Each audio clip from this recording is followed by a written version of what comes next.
Hey guys, today we're going to talk about cat whiskers. There's a lot of different products that you can use to silence your bowstring, and we can talk about them, in the future. But I personally like cat whiskers, and I've had a lot of requests to show people how to tie them and why I like to tie them in that way. This is an example of my cat whiskers. They're smaller in size, and I have like two on each side of my bow. I see a lot of people tying big cat whiskers. You got to remember that the more weight you put on your string, the heavier it'll be. So you kind of want that balance. You're always trying to find it. I always try to find that balance between too much weight, losing performance, between silencing the bow.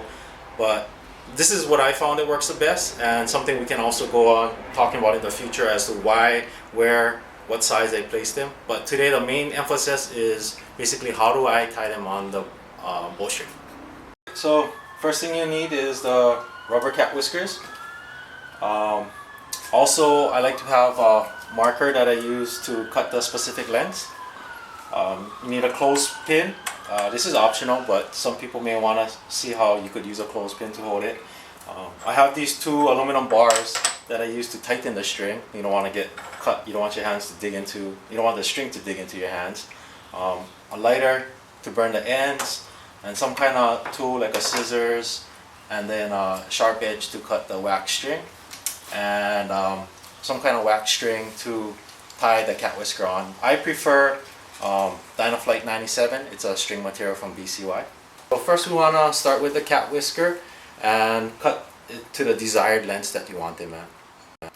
Okay, so for this first step, this is like just a regular piece of just a card that I cut up. I have it at my set length, which is 1.25 inches. That's my desired. That's what I found works the best for me. So what I do is, it's easy for me to just put this on the card, line it up to the length, take my scissors, and all I gotta do is follow that card. Yeah. And then so what I do is, for each ball of cat whisker, I cut 2 of these 1.25 inch lengths. Yeah. So, and because I use 4 total cat whiskers or balls, I need to cut a total of 8 of them. Okay, so next is marking where you want to put your cat whiskers. Personally, I like mine's about anywhere between 8 and 9 inches from the end of the loop, and then the secondary one about 14 to 15 inches away from the loop. Okay. So about 8 inches for the first one, and what I'll do is I'll mark the string dead center.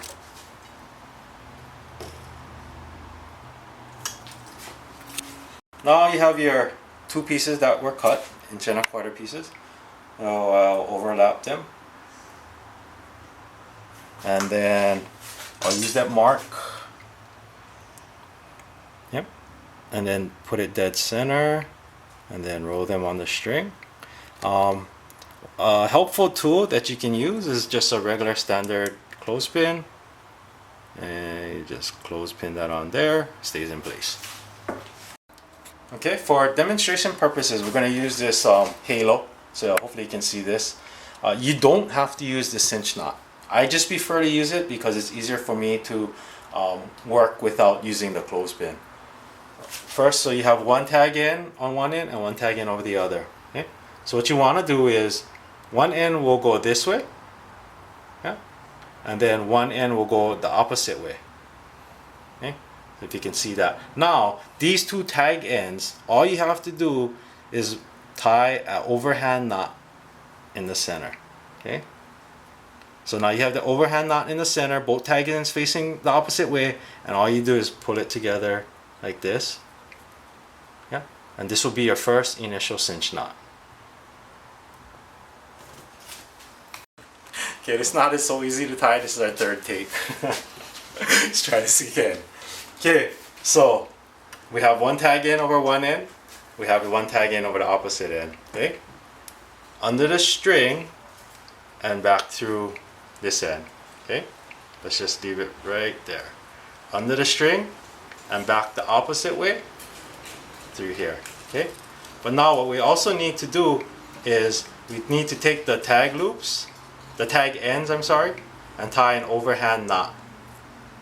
Yeah. And then put the two loops together, and then you'll create this cinch knot right here. Okay. Okay, so I have my wax string. Like I said, I like Dynaflight 97. It's a really strong wax string. So I'll take a length about this long. Cut it. Okay, so right now we'll tie that knot. Try to speed it up a little so we don't bore you guys too much. Okay, so I have that cinch knot right here. Okay, so what we do is we drag it over to our cat whisker and then center it, make sure it's in the center, make sure the knot's all good. Okay, and just get it a little snug. Okay, so you just put the initial first cinch knot. Now there's a lot of vibration and stuff with your bow, so I really like to make these knots and the series of knots after it really tight. What I found that works for me, because I don't like when the string digs into your hand, sometimes it'll cut right through it and into the bone. What I do is just to add a loop on the end. This is just a regular figure 8 knot, but it creates this loop for me. Okay. And just repeat on the other end. Another figure 8 knot. Yep, so you have loops on both ends. So that's what these are for. You can use whatever you want. And you don't have to do this. This is just another tip, you know, just another helpful tip. Take these two ends, and if you pull them, you can pull them as tight as you want without getting yourself hurt. Plus you cinch this tighter than you could with bare hands. Another idea that some people do is they'll just have a set of gloves. I mean, these are just as good. I just don't like working with gloves. I like to work just with my bare hands.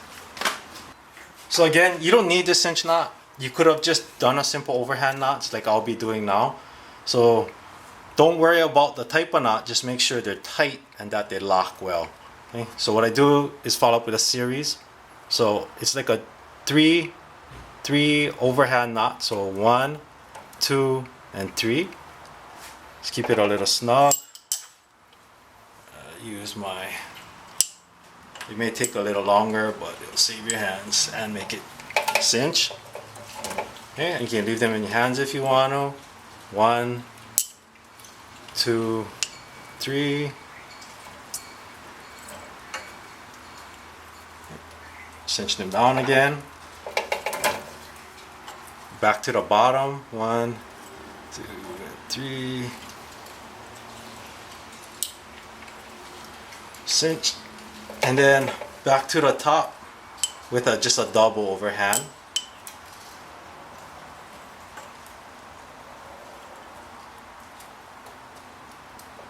And then again over that knot with another double overhand knot.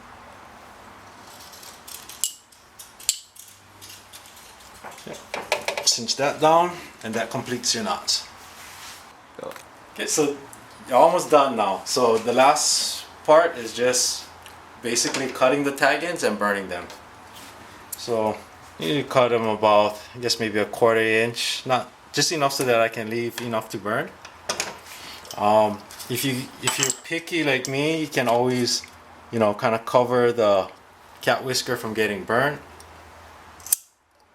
Lighting it down to the knot, and you just smash it right in there. It acts as another type of lock knot. So it can't come loose. Yeah. I don't use any type of glue, just a simple knot and burning, and I've had no problems whatsoever with them coming loose. So again, if you want to cover the cat whisker, cut, burn to the end, smash that into that knot, you'll have it burn, and that's it. Okay, so that completes the knot tying. One thing why I like to tie it this way also is if, let's say you don't tie it as tight, you're in the tuning session of where to place these things. If you tie these not as tight as this one, you can actually move this like up and down the string, like so. Yeah. You can move this one, but once you set it, I'll leave it alone. But if you're in the tuning phase and you want to check for noise, where's your best placement, speed loss, as you can see, I can easily move it up and down and it still stays in its relative form. To break them apart, like what I just did, it just comes apart really easy. If not, after one shooting session, this thing breaks open. So simply just pull them apart, shoot them in, whatever you choose. But for me, this is the beauty of a cat whisker.